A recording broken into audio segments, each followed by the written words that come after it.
20 000 ans.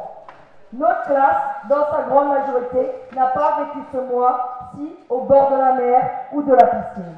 L'été n'est pas une période de vacances, mais surtout une période comme les autres, de l'exploitation et du travail.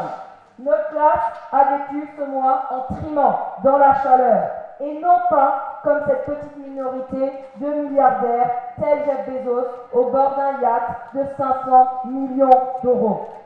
À Phoenix, la 5e plus grande ville des États-Unis, qui a la même population que Lyon et Marseille ensemble, qui est aussi la 5e ville la plus pauvre aux États-Unis, le mois de juillet a vu 30 jours consécutifs où la température maximum enregistrée était plus de 43,3 degrés Celsius. Stephen Livingwood, une personne sans abri qui habite dans un camp, raconte: si tu vas dehors, il faut prévenir quelqu'un pour qu'on te suive, pour que tu ne t'évanouis pas. Si tu tombes dans cette chaleur, tu ne veux pas te retrouver avec des brûlures au 3e degré à cause du sol. Les hôpitaux de la ville ont enregistré une augmentation des cas de brûlures dus au soleil. En un mois, environ 400 personnes sont mortes dans la ville. Il est trop tôt pour dire combien le sont à cause de la chaleur. Mais on le sait déjà, 12 d'entre eux étaient enfermés chez eux et l'ensemble de ces personnes n'avaient aucune air conditionné ou soit une climatisation cassée. Même dans la première puissance mondiale, les plus précaires de notre classe ne peuvent même pas se protéger de la chaleur à l'intérieur. En Italie, c'est 2 travailleurs du bâtiment morts à cause des températures élevées. Quand le ministre du Transport, Matteo Salvini, est interrogé sur la chaleur, il blague en disant « Il fait chaud, c'est sûr. En été, il fait chaud. En hiver, il fait froid. » J'ai voulu chercher ce que faisait Matteo Salvini en juillet, avec un peu de Instagram stalking. En plus de toutes les vidéos d'extrême droite et des photos, il était aussi au bord de la mer. Donc c'est vrai, il fait chaud en été. Mais clairement, nous ne sommes pas tous et toutes lotis de la même façon face à la chaleur.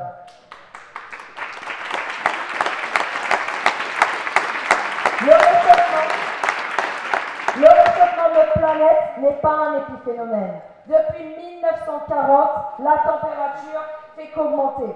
En juillet, la chaleur de la planète est même allée au-delà de la limite mise en place par l'accord de Paris en 2015 des 1,5 degrés qu'on ne doit absolument pas dépasser, sinon les effets du changement climatique seraient irréversibles. Bon, on y reviendra, mais on voit déjà la grande utilité de ces accords. Donc pourquoi la planète réchauffe? Les combustibles fossiles, donc le charbon, le pétrole, le gaz, sont responsables de 75% des émissions de gaz à effet de serre et près de 90% de toutes les émissions de CO2. Les gaz à effet de serre servent comme une couverture autour de la planète qui font la réchauffer progressivement. Plus de gaz à effet de serre, plus de réchauffement. Alors dans cette crise, on aime bien chercher le responsable. On nous dit beaucoup que chacun et chacune contribue au changement climatique, que chaque geste a un effet. La question qu'on peut se poser est: est-ce que quelques gestes comptent plus que d'autres? Les 20 plus grosses compagnies de pétrole, dont Total, qui est le numéro 6, dans le monde sont responsables pour 35% de toutes les émissions de CO2 et de méthane depuis 1965. Ça a été prouvé que 90% de ces émissions viennent de l'utilisation de ces ressources. Ils essayent de nous faire culpabiliser d'utiliser notre voiture pour se déplacer. Mais les vrais responsables de la crise climatique sont ces mêmes compagnies. En 2019, une étude a été faite pour montrer que 5 des plus grosses compagnies de pétrole et gaz mettaient 200 millions d'euros par an pour dénigrer tout ce qui combat le changement climatique. S'en foutent du réchauffement de la planète. Pour eux, l'important c'est leur profit. une année record pour les industries du pétrole. 5 compagnies, Exxon, Shell, BP, Chevron et Total, ont fait 200 milliards d'euros en profit. Pour Total, une compagnie française, c'était 36,2 milliards, le double de l'année 2021. Pourquoi leurs profits ont monté? Elles ont monté en flèche parce que l'Ukraine a été envahie par la Russie, qui a fait monter le prix de l'essence. Donc la guerre permet aussi de faire des profits pour les compagnies pétrolières. Je prends l'exemple du pétrole, mais je pourrais dire la même chose pour toutes les entreprises capitalistes. Car face au changement climatique, ils n'ont qu'une chose dans la tête, la course au profit. Pour les travailleurs, ils proposent quoi pour le protéger de ces conditions? Amazon, aux États-Unis, ils ont proposé 2 bouteilles d'eau. À la Poste, à Paris, ils ont proposé encore mieux, une gourde réutilisable. C'est clair, face au réchauffement climatique, nous ne sommes pas tous et toutes égales. Dans une situation de dégradation de l'environnement naturel, la classe ouvrière ne pourra pas facilement s'échapper. Pour nous, il n'y aura aucun jet privé qui nous amène loin d'une chaleur invivable. Pour nous, aucun yacht qui nous amène quelque part loin des feux ou des inondations. Et c'est clair, les capitalistes s'en foutent d'aggraver la situation, car eux, ils font des profits records. Alors oui, je ne choque personne ici en disant que les capitalistes aggravent une situation très grave pour notre classe. Les gouvernements, dans cette situation, ils sont au service des capitalistes. Ils discutent, font des sommets, ils font des accords, mais derrière toutes ces discussions se cache une politique claire. Protéger les intérêts des capitalistes. Le plus gros de ces sommets sont les COP. Le premier était en 1995. J'imagine que beaucoup dans cette salle sont nés après 1995. Alors comment ça va, les émissions, depuis les débuts des COP, mis en place par le gouvernement, censés régler le problème? Sans surprise, les gaz à effet de serre ont augmenté de plus de 40%. Les COP, c'est que les paroles dans le vent. Comment prendre des mesures concrètes quand le président du COP 28 est le sultan Ahmed Al-Jaber? Al-Jaber n'est pas connu pour ses grandes actions de défense de l'environnement, mais plutôt comme le PDG de l'Abu Dhabi National Oil Company, ou la principale compagnie pétrolière nationale des Émirats Arabes Unis, et ils sont dotés des 4e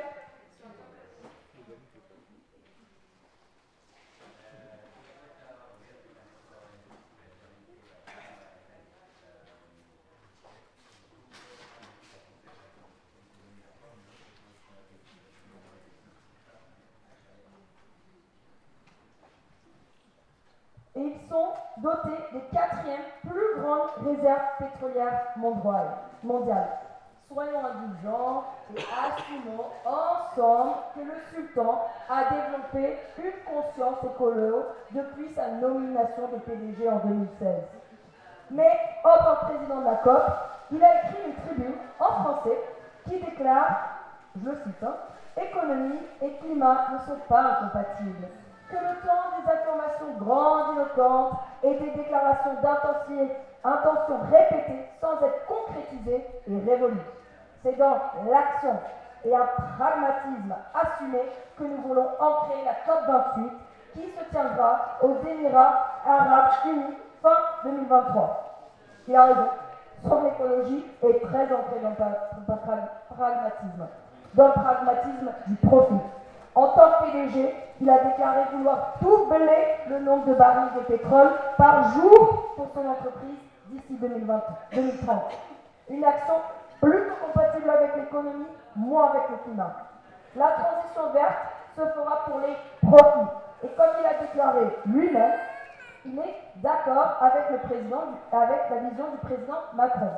Je cite, les changements qu'elle implique dans les secteurs de l'énergie, du transport, de l'agroalimentaire entraînera à l'échelle globale une production de richesse de l'ordre de 12 trillions de dollars.